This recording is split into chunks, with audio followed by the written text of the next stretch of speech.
রাসূলুল্লাহ সাল্লাল্লাহু আলাইহি ওয়াসাল্লাম বলেছেন, যখন আমার উম্মত এই 15টা পাপে লিপ্ত হবে, এই 15টা পাপে লিপ্ত হবে, তখন তাদের উপর আল্লাহর পক্ষ থেকে আযাব এবং গজব আসতে শুরু করবে। হাদিস আসলে অনেক আছে, কিন্তু সবগুলো বলার সময় থাকবে না। আমি মূল কয়েকটা বলছি, এগুলোর মধ্যে সব পড়ে যাবে ইনশাআল্লাহ।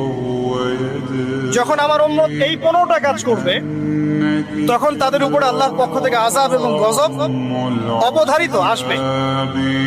এক নাম্বার পাপ যখন এই উম্মতের মানুষ করবে, যখন তারা গনিমতের মালকে ব্যক্তিগত সম্পদ মনে করবে। গনিমতের মাল বোঝেন? রাষ্ট্রীয় সম্পদ, পাবলিক প্রপার্টি। এটাকে যখন মানুষ ব্যক্তিগত সম্পদ মনে করে ব্যবহার করা শুরু, এটা কি মিল পাওয়া যায়? আচ্ছা। 2 নাম্বার, যখন কারো কাছে আমানত রাখা হবে, আমানত, এবং সে এটাকে ব্যক্তিগত সম্পদ মনে করবে। বুঝতে পারছেন? আমানত রেখেছে, এটা খেয়ানত না করাটাই কর্তব্য, কিন্তু এটাকে যখন ব্যক্তিগত সম্পদের মতো মানুষ ইউজ করবে, শেষ করে ফেলবে, নষ্ট করে ফেলবে, তখন আল্লাহর আযাব আসবে। 3, যখন মানুষ যাকাত আদায় করাটাকে জরিমানা মনে করবে, যাকাত দিতে চাইবে না, যাকাতটাকে জরিমানা মনে করবে। কি সমস্যা, কি বার্ডেন, যাকাত আবার দেওয়া লাগে কেন? আমরা তো ট্যাক্স দেই। যাকাতকে মানুষ জরিমানা মনে করবে। একটু চিন্তা করে দেখবেন যে বাংলাদেশে কত % মুসলিম নামাজ পড়ে আর কত % মুসলিম যাকাত দেয়। শুধু যাকাতের টাকাগুলো যদি আমরা একত্রিত করতে পারতাম, বড় বড় মেগা প্রজেক্ট করা সম্ভব ছিল। অনেক বড় বড় প্রজেক্ট করা সম্ভব ছিল অনলি যাকাতের টাকা দিয়ে। আর যাকাতের টাকা 1 বছরে শেষ হয়ে যায়, পরের বছর আবার ঘুরে আসবে। ঠিক আছে, ইসলামিক ইকোনমিক্সের বেসই হলো যাকাত। এটা নিয়ে আমরা ইনশাআল্লাহ আরেকদিন কথা বলবো। 4 নাম্বার, যখন স্বামী, সমাজের স্বামী যারা আছে, এরা স্ত্রীদের আঁচল ধরে থাকবে। বুঝতে পারছেন? স্বামী স্ত্রীর আঁচল ধরে থাকবে, মানে স্ত্রীর অনুগত, স্ত্রী যা বলবে তাই। আচ্ছা, গায়রত নাই, মানে স্বামী পুরুষত্বের গায়রত নাই। 5 নাম্বার, যখন সন্তান মায়ের অবাধ্য হয়ে স্ত্রীর খেদমত করা শুরু, যখন সন্তান মাকে দেখবে না, স্ত্রীকে দেখবে। পাচ্ছেন মিল সমাজে? আচ্ছা। 6 নাম্বার, যখন বাবার পরিবর্তে, পিতা বাবার পরিবর্তে মানুষ বন্ধুদেরকে সম্মান করা শুরু, বাবাকে সম্মান করবে না, ফ্রেন্ড সার্কেলকে সম্মান। সুবহানাল্লাহ। এরপরে আসেন 7, যখন,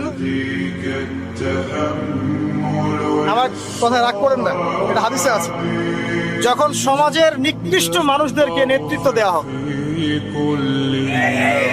এটা হাদিসে আছে, সমাজের নিকৃষ্ট মানুষকে যখন নেতৃত্বের আসনে বসাবে মানুষ, তখন সমাজে আল্লাহর গজব আসবে।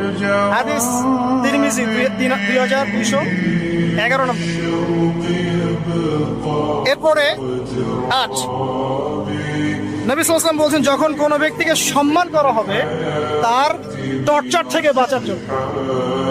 যখন কোনো মানুষের সম্মান করা হবে তার শাস্তি থেকে বাঁচার জন্য, মানে মানুষ মন থেকে সম্মান আসছে না, ভয়ে আপনি সম্মান করছেন।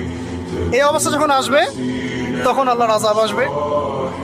তারপরে 9, যখন মসজিদের মধ্যে, দেখবেন অনেক মসজিদ আছে বাংলাদেশে, মসজিদের মধ্যে হট্টগোল বেড়ে যাবে, মসজিদের মধ্যে হট্টগোল বেড়ে যাবে, আর মসজিদগুলো হবে চাকচিক্যময়, হেদায়েত উঠে যাবে। মসজিদ হবে চকচকা, তাজমহলের মতো এক একটা, কিন্তু হেদায়েত উঠে যাবে, মসজিদে হট্টগোল বেড়ে যাবে।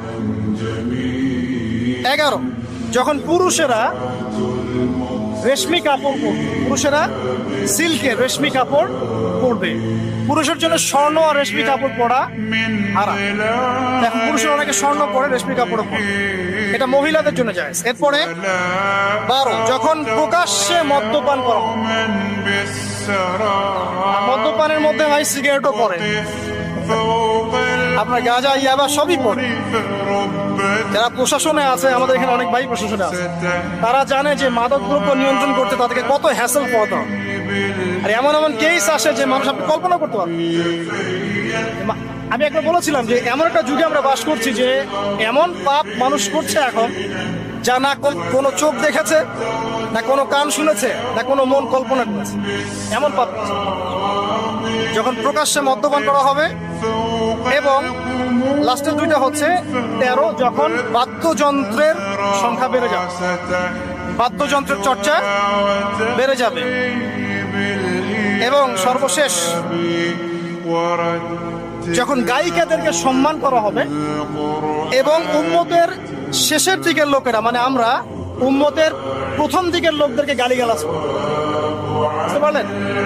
যখন মাদকদ্রব্য প্রকাশ্যে পান করা হবে, যখন আপনার রেশমি কাপড় পুরুষেরা পরবে, যখন বাদ্যযন্ত্র তৈরি করা হবে, চর্চা করা হবে, এবং গায়িকাদেরকে সম্মান করা হবে, এবং যখন এই উম্মতের শেষের মানুষেরা উম্মতের প্রথম দিকের মানুষদেরকে গালিগালাজ করবে।